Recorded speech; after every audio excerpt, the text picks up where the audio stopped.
চড়ে যান বাহনে, একটি দোয়া আছে পড়ে নিতে হয়, সেই দোয়া পড়লে আল্লাহকে শুনলে রবে তুমি আল্লাহ তাআলার জিম্মায়।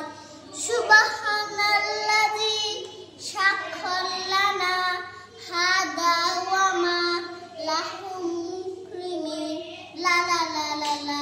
বিসমিল্লাহ বলে ডান পা দিয়ে ধীরে ধীরে উঠে সবে যান বাহনে, তারপর বসে পড় রবকে স্মরণ কর, তারপর বসে পড় রবকে স্মরণ কর।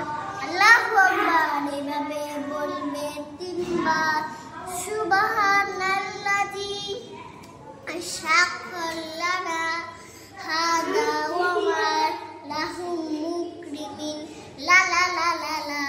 বিসমিল্লাহ বলে ডান পা দিয়ে ধীরে ধীরে উঠু সবে যান বাহনে, তারপর বসে পড় রবকে স্মরণ কর, তারপর বসে পড় রবকে স্মরণ কর। আল্লাহু আকবার এভাবে বলবে তিনবার। সুবহানাল্লাযী সাক্খার লানা হাদা ওয়া মা লাহু মুকরিমিন মিনাল মুকরিমিন।